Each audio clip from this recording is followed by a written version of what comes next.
నమస్కారం సార్. నమస్కారం ప్రసాద్ గారు. ఎట్టగలిగితే కనుక ఈరోజు అనకాపల్లి పార్లమెంటరీ అంటే సుమారు 7 నియోజకవర్గాలకు సంబంధించి ఒక పెద్ద పార్లమెంటరీ వ్యవస్థకి ఈరోజు మీరు సీటు దక్కించుకోవడం చాలా ఆనందకరం సార్. తప్పనిసరిగా విజయం కూడా మిమ్మల్ని వరుస్తుందని చెప్పి కోరుకుంటున్నాను సార్. కాంగ్రెస్ పార్టీ ఒకప్పటి జాతీయ పార్టీ, భారతదేశ వ్యాప్తంగా కూడా ప్రజల మన్ననలు పొందినటువంటి పార్టీ ఎందుకని ఆంధ్ర రాష్ట్రంలో కుదేలుపడింది సార్? కుదేలుపడడం అనేది వాస్తవం కాదు. కాంగ్రెస్ పార్టీ మీరు ఒకవేళ అధికారంలోకి వస్తే స్టీల్ ప్లాంట్ ప్రైవేటీకరణని ఆ నిర్ణయాన్ని ఉపసంహరించుకుని స్టీల్ ప్లాంట్ ప్రభుత్వ సంస్థగా కొనసాగించే అవకాశం డెఫినెట్గా పరిశ్రమల మీద ప్రభుత్వ రంగ సంస్థల మీద బీజేపీ కన్నేసింది. దాన్ని వేగి వెంకటేష్ గారు కేవలం వ్యాపారాలకు ఎక్కువ సమయం కేటాయిస్తారు, ప్రజాసేవకు చాలా దూరంగా ఉంటారు. అది తప్పుడు ప్రచారం. వ్యాపారాలకు కాదు. నేను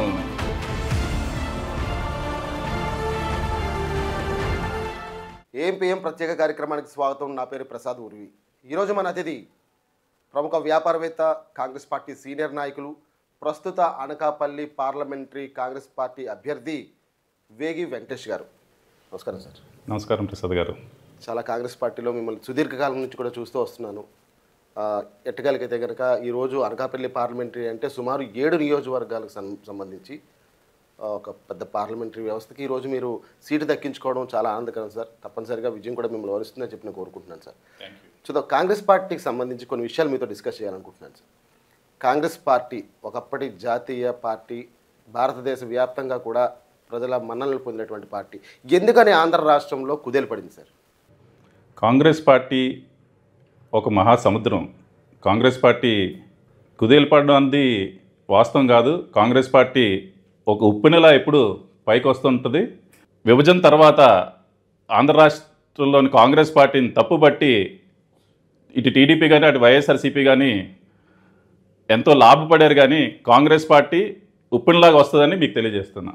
ఉప్పెన అన్న పదానికి చాలా పెద్ద అర్థం సార్. ఉప్పెన మీన్స్ అంటే ఇంకా దానికి తిరగలేదు. ఎందుకంటే ఉప్పెన వచ్చిందంటే ప్రతి ఒక్కరు కూడా భయభ్రాంతులకు గురవలసిన పరిస్థితి. కాంగ్రెస్ పార్టీ ఉప్పెనలా పడుతుంది అని చెప్పడంలో అంత నమ్మకం మీకు ఏ విధంగా కలుగుతుంది సార్? ఉప్పునిలా పడుతుందంటే దానికి మేమంతా ఎంతో విశ్వసిస్తుంది ఏంటంటే షర్మిల గారి నాయకత్వం.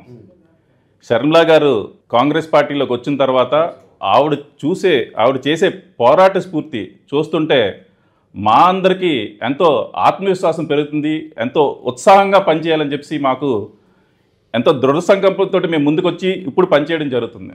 Okay, Uppena equal to Sharmila అంటున్నారు మీరు. ఎస్. ఓకే, షర్మిల గారి నాయకత్వంలో ప్రస్తుతం అయితే కనుక ఆంధ్ర రాష్ట్ర వ్యాప్తంగా కూడా కాంగ్రెస్ పార్టీ మళ్ళీ మరోసారి పుంజుకునే అవకాశం ఉందని చెప్పి ఇంత ప్రగాఢ నమ్మకంతో చెప్తున్నారు. అనకాపల్లి పార్లమెంటరీ వ్యవస్థ సంబంధం చూస్తే కనుక అసలు అనకాపల్లి పార్లమెంటరీ అంటేనే ఒక తెలుగుదేశం పార్టీకి కంచుకోట వంటిది అని చెప్పుకోవచ్చు. ఎందుకంటే 7 కాన్స్టిట్యున్సీలకు సంబంధించి కూడా తెలుగుదేశం పార్టీ అప్పుడు చాలా కాలంగా కూడా పునరుద్ధం ఉంది. కానీ వైఎస్ఆర్ కాంగ్రెస్ పార్టీ వచ్చిన తర్వాత కాస్త వెనకబడిన సందర్భం. కాంగ్రెస్ పార్టీని అనకాపల్లి పార్లమెంటరీలో ఏ విధంగా బలోపేతం చేయడానికి మీరు ఒక ప్రణాళిక ఏమైనా సిద్ధం చేసుకున్నారా? అనకాపల్లి పార్లమెంట్లో చూస్తే మనకి ఉపాధి కానీ ఉద్యోగ కల్పించడంలోని గత 10 సంవత్సరాల ప్రభుత్వాలు విఫలమయ్యాయి.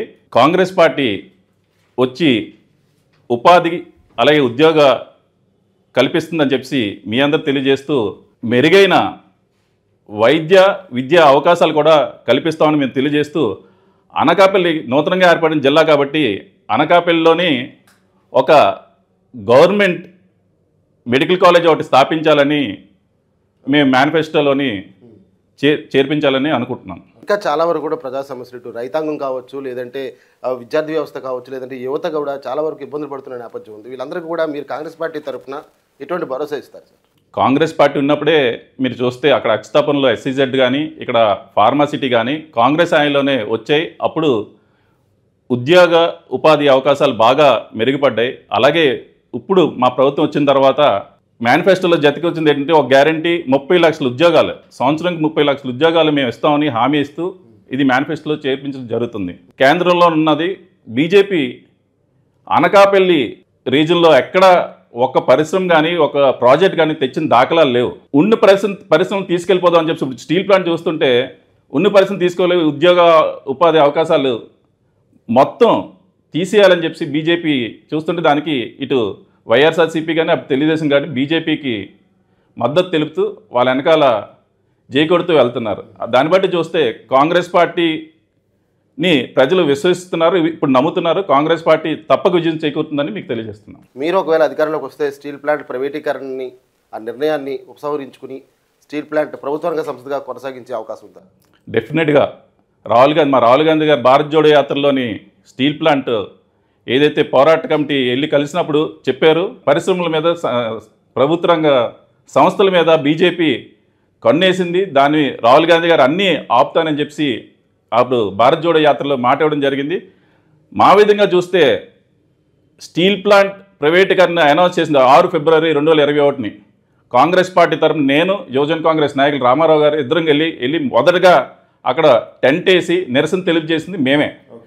మా తర్వాత అక్కడ పోరాట కమిటీ అక్కడ శిబిరం ఏర్పాటు చేసి ఈ వేళకి 1200 రోజులు పూర్తి చేయడం జరిగింది. రాహుల్ గాంధీ గారు భారత్ జోడో యాత్ర స్ఫూర్తిగా తీసుకొని రుద్రరాజు గారు ఆ రోజు పీసీ ప్రెసిడెంట్ ఉండే, ఆయన నాయకత్వంలో నేను కలిపి జింక్ గేట్ నుంచి పోరాట శిబిరం వరకు మేము పాదయాత్ర చేయడం జరిగింది, నిరసన తెలియజేయడం జరిగింది. స్టీల్ ప్లాంట్ ప్రైవేటీకరణ ఆపాలని మేము ఎన్నో పోరాటాలు చేసాం కాంగ్రెస్ పార్టీ తరఫున.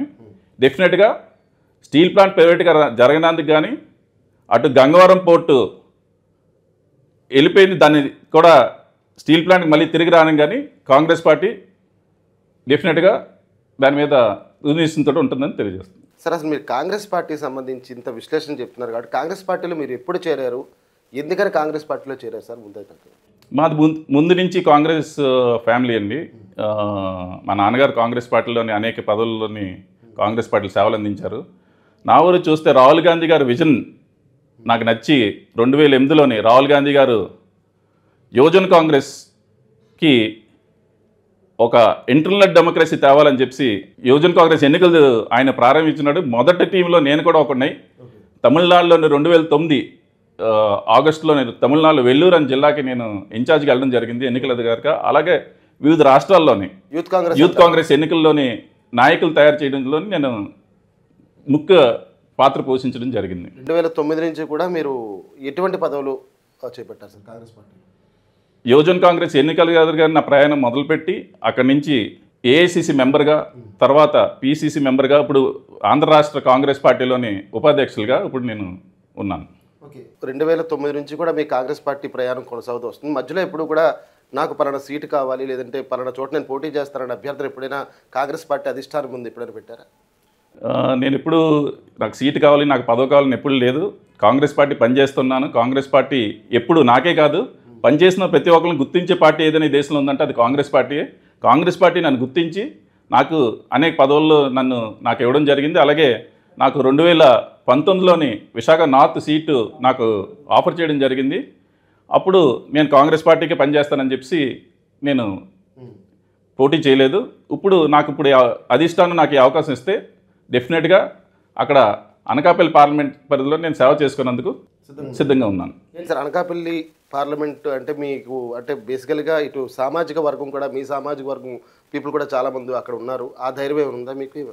అనకాపల్లిలో గతంలో చూస్తే మీరు ఎక్కువ సార్లు కాంగ్రెస్ కంచుకోటది, కాంగ్రెస్ పార్లమెంట్ సభ్యులు అక్కడ ఉన్నారు. సామాజిక వర్గం చూస్తే నేను అమ్మమ్మ గారు ఊరు అనకాపల్లి. నేను అనకాపల్లిలోని బాల్యం అంతా నేను గడిపిందంతా అనకాపల్లిలోని. అనకాపల్లితో నాకు పరిచయాలు ఉన్నాయి. అలాగే నేను 2009 నుంచి అనకాపల్లి ఉమ్మడి జిల్లాగా ఉన్నప్పుడు అనకాపల్లి, అలాగే అరకు, విశాఖపట్నం అంతా నేను పర్యటించ జరిగింది. అక్కడ కూడా నేను ఎన్నో కార్యక్రమాలు చేయడం జరిగింది. షర్మిల నాయకత్వం వర్ధిల్లాలి అని చెప్పి మళ్ళీ మీరు గతంలో కాంగ్రెస్ పార్టీకి ఎలాగైతే కనుక పనిచేస్తున్నారో మళ్ళీ అదే స్ఫూర్తితో పనిచేస్తున్నామని చెప్తున్నారు. కానీ వైఎస్ షర్మిల గారు నాయకత్వం అంతా కూడా ఒక నాటకీయ పరిణామం మధ్య నడుస్తోంది. రేపు పొద్దున ఎలక్షన్ అయిపోయిన తర్వాత మళ్ళీ అన్నా చెల్లెళ్ళు ఒకటయ్యే మళ్ళీ ఫ్రేమ్లో కనిపిస్తారు అన్నటువంటి ఎక్కువ ప్రచారం జరుగుతుంది. దానికి ఆంధ్ర రాష్ట్రంలోని ఈరోజు చూస్తే ప్రభుత్వ వ్యతిరేక విధానాల మీద ప్రశ్నించేది షర్మిల గారు ఒకలే. అటు టీడీపీ కానీ, ఈరోజు వచ్చిన జనసేన కానీ ప్రశ్నించడంలోనే విఫలమయ్యారు. అలాగే టీడీపీ ప్రతిపక్షంలోని పూర్తిగా విఫలమైంది. ప్రశ్నించే గొంతు ఈ రాష్ట్రంలో ఏదైనా ఉందంటే ఈ ప్రభుత్వం మీద, హిట్లర్ ప్రభుత్వం మీద, అది షర్మిల గారు ఒక్కలే అని మీకు తెలియజేస్తున్నాను. ప్రతి అంశం మీద ప్రజల హక్కుల మీద షర్మిల గారు పోరాడుతూనే ఉన్నారు, పోరాడుతుంటారు. విజయ దిశగా మేము పయనిస్తామని మీకు తెలియజేస్తున్నాం. ఇటీవల విశాఖపట్నం పర్యటనకు సంబంధించి షర్మిల గారు రావడం, అదేవిధంగా రేవంత్ రెడ్డి గారు రావడం కూడా జరిగింది తెలంగాణ ముఖ్యమంత్రి.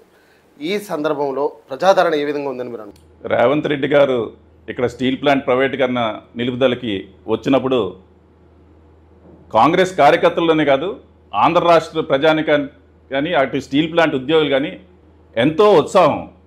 రేవంత్ రెడ్డి గారు ఇచ్చిన మెసేజ్ కూడా ఎంతో ఉత్సాహాన్ని ఇచ్చింది. పక్క రాష్ట్ర ముఖ్యమంత్రి అయిన నేను మీకు అండగా ఉంటాను, షర్మిల గారిని గెలిపించండి, మీకు అండగా ఉంటాను. ఈ ఏదైతే ఇప్పుడు ఉన్న వైసీపీ కానీ గతంలో టీడీపీ కానీ అవలంబించిన విధానాలు మీద ఎప్పుడు పోరాడుతున్నాను, నేను మీకు అండగా ఉంటానని చెప్పి ఒక్క మెసేజ్ ఇచ్చి వెళ్ళారు. దానిపైన మా అందరికీ ఎంతో నూతనోత్సాహం వచ్చిందని మీ అందరికీ తెలియజేస్తున్నాను. మరొక విషయం చూద్దామండి.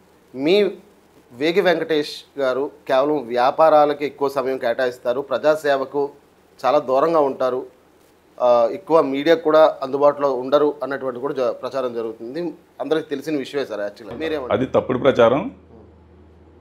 వ్యాపారాలకు కాదు, నేను జాతీయ కాంగ్రెస్ పార్టీకి వివిధ రాష్ట్రాల్లోని వెళ్ళి నేను పనిచేస్తుంటాను కాబట్టి ఇక్కడ నా అవైలబిలిటీ తక్కువ ఉంటుంది కాబట్టి ఇక్కడున్న కొంతమంది తప్పుడు ప్రచారం చేస్తుంటారు. అది కరెక్ట్ కాదు. నాకు ఎమర్జెన్సీ మీద ఒక రాష్ట్రంలో పిలిచి అక్కడ పనిచేయాలన్నప్పుడు వెంటనే ఆ రాష్ట్రంలోకి వెళ్ళి అక్కడ నేను చేయడం వలన ఇక్కడ అవైలబిలిటీ తక్కువ ఉండడం వలన తప్పుడు ప్రచారం జరుగుతుంది. మీ సొంత పార్టీకి సంబంధించి కూడా చాలా వరకు మీ కాంగ్రెస్ పార్టీ శ్రేణుల్లో కూడా ఇక్కడ కాస్త అసంతృప్తి, నాయకత్వ లోపం స్పష్టంగా తెలుస్తుంది అని చెప్పి నేను అంటాను సార్. మీరేమంటారు? గతంలో చూస్తే నాయకత్వ లోపం అంది ఉండేది. రుద్రరాజు గారు పిసిసి ప్రెసిడెంట్గా పగ్గాలు చేపట్టిన తర్వాత కాంగ్రెస్ పార్టీని సంస్థాగతంగా ఎంతో బలోపేతం చేసి జిల్లా స్థాయి నుంచి మండల స్థాయి వరకు, అలాగే నగరాల్లో చూస్తే వార్డు స్థాయి వరకు నాయకత్వాన్ని ఎంతో బలోపేతం చేసి నాయకులను అక్కడ నియమించడం జరిగింది. తద్వారా షర్మిల గారు వచ్చిన తర్వాత గ్రామ స్థాయికి, ఇక్కడ వీధుల్లోనే గ్రామ స్థాయికి బూత్ లెవెల్లో కూడా ఇప్పుడు మాకు కాంగ్రెస్ పార్టీకి నెట్వర్క్ ఎంతో పెరిగి అక్కడ నాయకత్వాన్ని బలోపేతం చేయడం జరిగింది. ప్రజా సమస్యలు తెలుసుకొని అది బ్యాక్ మళ్ళీ మా నాయకత్వం తెలియజేయడానికి ఇది మంచి నెట్వర్క్ కింద ఫామ్ అయిందని మీకు చెప్తున్నాను. చాలా వరకు యువత కూడా ఇదివరకు కాంగ్రెస్ పార్టీ అంటే యువతకి చాలా స్ఫూర్తిదాయకం ఉండేది, కానీ ఇప్పుడు కాంగ్రెస్ పార్టీలో యువత చాలా వరకు తక్కువగా ఉన్నారు. ఇప్పుడు అనాథకాలం నుంచి వస్తున్నటువంటి వ్యక్తులే తప్ప మీలాంటి యంగ్ చాలా వరకు కూడా లేరు అన్నటువంటి ప్రచారం కూడా ఉంది. యువత ముందు కాంగ్రెస్ పార్టీతో ఉండేవారు, అది వాస్తవం. తర్వాత జగన్మోహన్ రెడ్డి గారు కానీ ఇటు పవన్ కళ్యాణ్ కానీ ఆకర్షితులయ్యారు. ఇప్పుడు తెలుసుకుంటున్నారు. ఇప్పుడు మీరు సోషల్ మీడియాలో చూస్తే ఎక్కువగా ఫాలో అయ్యేది షర్మిల గారి నాయకత్వాన్ని. షర్మిల గారు ఏదైతే ప్రశ్నిస్తున్నారో గవర్నమెంట్ మీద, దానికి యువత ఆకర్షితులై మా వైపు వస్తున్నారని. సరే సార్, మీరు చెప్తుందంతా ఒక పరిణిలో తీసుకుందాం. కానీ కాంగ్రెస్ పార్టీకి పూర్వ వైభవం రావడం చాలా కష్టం అని నేను అంటాను సార్. మీరేమంటారు? ముందుగా చెప్పాను మీకు, కాంగ్రెస్ పార్టీ ఒక మహాసముద్రం లాంటిది. కిందకి వెళ్ళి ఎలా వెళ్తుందో అలాగే డెఫినెట్గా it will hit back. Congress party మీరు చూస్తే తెలంగాణలో చూస్తే ఎలాగైతే వచ్చిందో ఆంధ్ర రాష్ట్రంలో కూడా మీరు కాంగ్రెస్ పార్టీ అధికారంలో వస్తుందని నాకు. తెలంగాణకి ఆంధ్రప్రదేశ్కి పోలికంటే కనుక కాంగ్రెస్ పార్టీ ఒక విధంగా తెలంగాణకి న్యాయం చేసింది, ఆంధ్ర రాష్ట్రానికి అన్యాయం చేసింది అన్నటువంటిది చాలా వరకు ప్రజలందరూ కూడా నమ్మే పరిస్థితుంది సార్. మీరేమంటారు? మీరు లాస్ట్ 2 years నుంచి చూస్తే దేశవ్యాప్తంగా కాంగ్రెస్ ఉన్నప్పుడే అభివృద్ధి జరిగేది.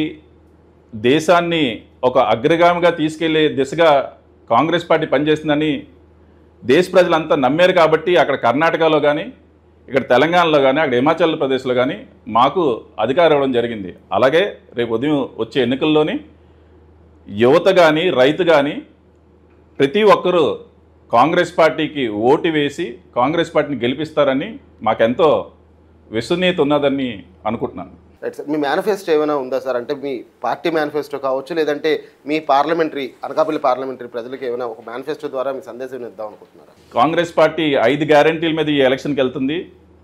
సామాజిక న్యాయ్ ఒకటి, శ్రామిక న్యాయ్, నారీ న్యాయ్, యువ న్యాయ్, అలాగే వ్యవసాయ న్యాయాన్ని 5 గ్యారెంటీల మీద వెళ్తుంది. సామాజిక న్యాయం మీద ఏదైతే సామాజిక ఆర్థిక కులగణన తయారు చేస్తుంది.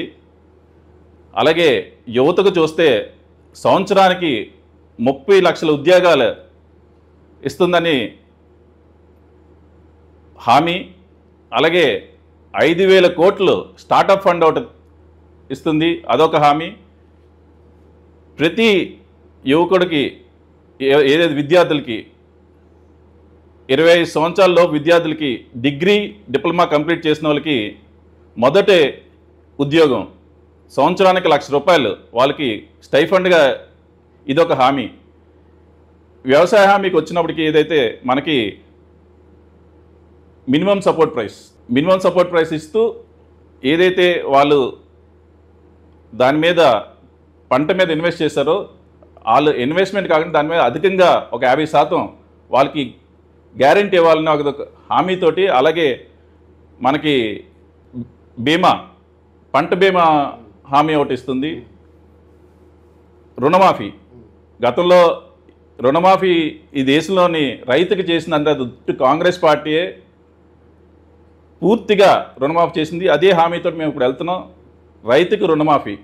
ఈ రుణమాఫీ అనేది అన్ని పార్టీలు కూడా చేసుకుంటూ వస్తున్నాయి కదా సార్. రుణమాఫీ అంది ఎలక్షన్ ముందు హామీ ఇస్తున్నారు. చంద్రబాబు నాయుడు గారు చూస్తే 2014 నుంచి 19 వరకు ఆయన చెప్పింది ఒకటి, చేసింది ఒకటి. తర్వాత జగన్మోహన్ రెడ్డి గారి ప్రభుత్వం చూస్తే ఆయన కూడా రుణమాఫీ అన్నారు, ఇప్పుడు వచ్చి ఏం చేయలేదు.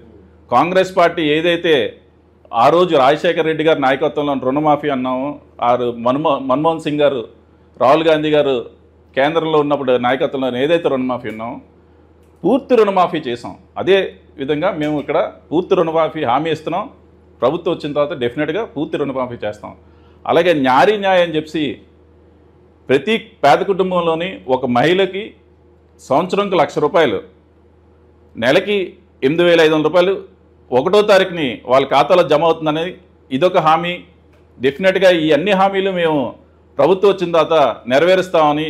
మీరు హామీ ఇవ్వగలరా? ఇవన్నీ కూడా అంటే అనకాపల్లి అంటే ఒక విధంగా పారిశ్రామిక ప్రాంతంగా, అదేవిధంగా వ్యవసాయ ప్రాంతంగా చాలా వరకు అక్కడ ఉన్నటువంటి ఎక్కువ వ్యవసాయ భూముల్లో రైతాంగం ఎక్కువ అహర్నిశలు కూడా శ్రమిస్తూ ఉంది. అనకాపల్లి చూస్తే గతంలో కాంగ్రెస్ హాయిలోనే ఏలేరు కాలువ అనేది వచ్చింది. ఈవేళ ఏలేరు కాలువ రావడం వల్ల 50,000 ఎకరాలకి పంట నీరు అందించగలుగుతున్నాం. ఇప్పుడు ఏలేరు కాలువని తాండవ జలాశయంకి అనుసంధానం చేస్తే అదనంగా ఇంకో 6,000 ఎకరాలకి పంట నీరు ఇవ్వగలుగుతామని చెప్పి ఇదొక హామీతోటి లోకల్ మేనిఫెస్టోలో మీరు చేసుకొని కాంగ్రెస్ ప్రభుత్వం వస్తే ఈ జలాశయంకి ఏలేరు కాలువని అనుసంధానం చేస్తామని ఇదొక హామీతోటి మేము ముందుకెళ్తున్నాం. అలాగే ఇటువైపు పారిశ్రామిక ప్రాంతం ఏదైతే అచ్యుతాపురంలో కాంగ్రెస్ హామీలు ఇచ్చిందే, అలాగే పరవాడలోని ఏదైతే ఫార్మసిటీ ఉందో కాంగ్రెస్, దీంట్లోని ఉపాధి ఉద్యోగ అవకాశాలు తగ్గాయి. అప్పుడు కాంగ్రెస్ పార్టీ ఈ ప్రాంతంలోని ఉద్యోగాలు రావాలని చెప్పి, లోకల్స్కి రావాలని చెప్పి ఒక దృఢ నిశ్చయంతో వచ్చారు. కానీ ఇప్పుడు ఉన్న ప్రభుత్వాలు, అది కేంద్ర ప్రభుత్వం కానీ ఇటువైపు రాష్ట్ర ప్రభుత్వాలు కానీ అదేమీ నెరవేర్చట్లేదు. కాంగ్రెస్ పార్టీ వస్తేనే మళ్ళీ ఆ ఉద్యోగాలు లోకల్ ఉన్న వాళ్ళకి ఉద్యోగాలు వస్తాయని అనుకుంటున్నాం. నష్టాల బారిన ఉన్నటువంటి పరిశ్రమలు మరికొన్ని ఉన్నాయండి. గోవాడ షుగర్ ఫ్యాక్టరీ కావచ్చు, ఇటువంటివి కంపెనీలు కూడా చాలా వరకు కూడా మూతపడే దిశగా ముందుకు వెళ్తున్నాయి. ఇప్పుడు ఇటు అనకాపల్లి తుంపాల్ షుగర్ ఫ్యాక్టరీ అవ్వచ్చు, అక్కడ Govada sugar factory, Tumpal sugar factory already మూసేశారు. దాని మీద మేము ఒక ప్రణాళికతోటి దాన్ని తెరిచి మళ్ళీ రైతాంగానికి మళ్ళీ మంచి రోజులు వస్తాయని చెప్పి మేము అనుకుంటున్నాం. దానికి జవాబుదారీతనం లేదు. ఇప్పుడు దానికి ఒక జవాబుదారీతనం రావాలంటే అక్కడ ఫస్ట్ సొసైటీ ఫామ్ చేసి సొసైటీ నుంచి అది ఒక ప్రణాళికబద్ధంగా తెరవాలని, అలాగే గోవాడ షుగర్ ఫ్యాక్టరీ కూడా మూతపడే దిశగా వెళ్తుంది, అప్పుల పాలు అవుతున్నారు అక్కడ. దాన్ని అంతటి ఒక గాడిలో పెట్టాలని చెప్పి ఒక ప్రణాళికతో మేము వస్తున్నామని అనుకుంటున్నాం. దాని మీద ఆధారపడిన వరకు చాలామంది ఉన్నారు. అదే పనిగా మీరు చేస్తే మళ్ళీ కాంగ్రెస్ పార్టీకి ఆ ప్రాంతం అంతా కూడా రుణపడి ఉంటుంది. అది అందరూ తెలుసుకునే విషయం సార్. ఇతరత్ర విషయాలు చూసుకుంటే కనుక అనకాపల్లి పార్లమెంటరీలో మీ ప్రత్యర్థులు ప్రజెంట్ ఇటు వైఎస్ఆర్ కాంగ్రెస్ పార్టీ కావచ్చు, లేదంటే ఈ మహాకూటమికి సంబంధించినటువంటి ఎంపీ అభ్యర్థులు కావచ్చు, ఒకవైపు అంగబలం, అదేవిధంగా మరో పక్క ధనబలం మిండుగా ఉన్నటువంటి వ్యక్తులు, వాళ్ళని ఢీకొట్టే సత్తా మీకు ఉందా? ఏంటి సార్ అంత ధైర్యంగా ముందుకు అనకాపల్లి పార్లమెంటరీ ముందుకు వెళ్తున్నారు? వారికి అంగబలం, ఆర్థిక బలం ఉండొచ్చు. కాంగ్రెస్ పార్టీకి మాకు ఉన్నది ప్రజాబలం. మేము ప్రజాక్షేత్రాలు వెళ్తాం, మేము చేసేవి మా హామీలు వాళ్ళకి తెలియజేస్తాం. కాంగ్రెస్ పార్టీలో గతంలో ఏవైనా అనకాపల్లి రీజియన్లోనే అభివృద్ధి ఏం చేసిందంటే కాంగ్రెస్ పార్టీ హాయిలోనే జరిగింది, అది తెలియజేస్తాం. ప్రజలు ఆదరణ ఉంటే ఎప్పుడు గెలుపుకి దగ్గరలో ఉంటామని అనుకుంటున్నాను. ఇంకా వెతుకులాట జరుగుతుందా, లేదంటే అంతకు మించిన అభ్యర్థులు లిస్ట్ ఏమైనా మీ దగ్గర ఉందా? 175 నియోజకవర్గాలకు గాను ఆశావాహులు ఎవరైతే దరఖాస్తు చేసుకున్నారో 1400 మంది ఆశావాహులు దరఖాస్తు చేసుకున్నారు. ప్రాపర్గా అప్లికేషన్ ఫిల్ చేసి 1400 మంది దరఖాస్తు చేసి దాన్ని బట్టి మీకు తెలియజేస్తుంది 175 నియోజకవర్గాల్లో ఎంతమంది పెట్టుకున్నారు. ప్రతి నియోజకవర్గాల్లో 8 నుంచి 10 మంది ఆశావాహులు దరఖాస్తు పెట్టుకున్నారు. చాలా బలంగా ఉంది. అభ్యర్థులు కేటాయించడంలో కానీ మాకు చాలా శ్రమించి దాన్ని ఎంతో స్క్రూటనైజ్ చేసి చేయడం జరిగింది. మన విశాఖపట్నానికి సంబంధించి కూడా చాలామంది యువత పనిచేశారు. అటువంటి వారి చెయ్యి విడిచిపెట్టి మీరు స్వార్థంగా ముందుకు వెళ్ళారనేటువంటి ఒక ఆరోపణ ఉంది సార్. ఎవరి మీద? వేగి వెంకటేష్ గారు. అది వాస్తవం కాదు. 2009లో నాతోటి ఎవరైతే ఉన్నారో నేటికి వారు నాతోటి ఉన్నారు. ఈవేళ రాష్ట్ర యువజన కాంగ్రెస్ అధ్యక్షులు అయ్యారు, రాష్ట్ర విద్యార్థి కాంగ్రెస్ అధ్యక్షులు అయ్యారు. ఈరోజు నాతో పాటు వారు పోటీ చేస్తున్నారు. అందరూ ఒక టీమ్గా ఏకతాటిగా వచ్చి ఒక టీమ్గా గ్రో టుగెదర్ అనే కాన్సెప్ట్లోని మేమంతా కలిసి ఇప్పటికీ కలిసే ఉన్నాం, కలిసి ప్రయాణిస్తాం. వేగిని కూడా ఆదరిస్తూ ముందుకు వెళ్తున్నారని చెప్తున్నారు. ఇదే ఆదరణతో భవిష్యత్ కార్యాచరణ వేగి వెంకటేష్ గారు డెఫినెట్గా ఇప్పుడు ప్రజాక్షేత్రంలో వెళ్ళినప్పుడు ప్రజాసేవ చేసుకోవాలి. ఒక నాకు అధిష్టానం ఏదైతే మాకు దిశ నిర్దేశిస్తుందో దాని మీద మేము పనిచేస్తాం. ప్రజాక్షేత్రంలోకి వెళ్తాం, ప్రజాసేవ చేసుకుంటాం. తద్వారా కాంగ్రెస్ పార్టీని బలోపేతం చేయనందుకు మా కృషి మేము ఎప్పుడు చేస్తూనే ఉంటాం. చివరి ప్రశ్న, వేగి వెంకటేష్ గారికి అనకాపల్లి పార్లమెంటరీ దాదాపుగా ఖరారైంది. ఒకవేళ కానీ సీటు మీకే వచ్చినట్టయితే అనకాపల్లి పార్లమెంటరీ ప్రజలకు మీరు ఇచ్చే భరోసా ఏంటో ఒకసారి నా కెమెరా చూసి నా కెమెరా సాక్షిగా చెప్పండి సార్. అనకాపల్లి ప్రజానికారికి చెప్పేది ఏంటంటే కాంగ్రెస్ పార్టీ తరఫున ఉద్యోగ ఉపాధి అవకాశాలు, అలాగే మెరుగైనటువంటి వైద్య విద్య అవకాశాలు కాంగ్రెస్ పార్టీ తరఫున మీకు చేకూరుస్తామని చెప్పి తెలియజేస్తూ, అలాగే అనకాపల్లి రీజియన్లో చూస్తే అటు పెందుతులో కానీ, ఇటు అనకాపల్లిలో కానీ, నర్సీపట్నం కానీ, అటు పాయకరావుపేట ఎక్కడ గవర్నమెంట్ డిగ్రీ కాలేజ్ లేవు. గవర్నమెంట్ డిగ్రీ కాలేజ్ స్థాపనలో మా కృషి ఎంతో ఉంటుందని అనుకుంటున్నాం. అలాగే ఇందాక చెప్పినట్టు తాండవ రిజర్వాయర్కి అనుసంధానం ఒకటి, చక్కెర కర్మాగారాలు వాటిని ఒక గాడిలో పెట్టి ఒక ప్రణాళికతో మేము పనిచేస్తున్నాం. లోకల్స్ ఎవరైతే ఉన్నారో స్థానికులకి ఉద్యోగ అవకాశాలు కనిపించాలని చెప్పి ఈ పారిశ్రమ ఏదైతే ఉన్నాయో వారందరికీ మేము విజ్ఞప్తి చేస్తూ మెయిన్ ఫోకస్ మాది ఏంటంటే కొత్తగా ఏర్పడినటువంటి అనకాపల్లి జిల్లాని ఒక ఎడ్యుకేషనల్ హబ్గా తయారు చేయాలి. సబ్వరంలోని గత ప్రభుత్వం ఏదో స్టార్ట్ చేసి అలా ఏదో మాట వరుసకి మీడియాకి చెప్పి వదిలేసారు. కాంగ్రెస్ పార్టీ అలా కాదు. సబ్వరంని ఒక ఎడ్యుకేషనల్ హబ్, అన్ని ఇంటిగ్రేటెడ్ యూనివర్సిటీస్ తీసుకొచ్చి అనకాపల్లికి బయట నుంచి వచ్చి చదువుకోవాలి. ఇక్కడి నుంచి అనకాపల్లి నుంచి బయటికి వెళ్ళి విద్య కోసం బయటకు వెళ్ళడం జరుగుతుంది. అలా కాకుండా బయట వాళ్ళు వచ్చి అనకాపల్లిలోని విద్య కోసం రావాలి.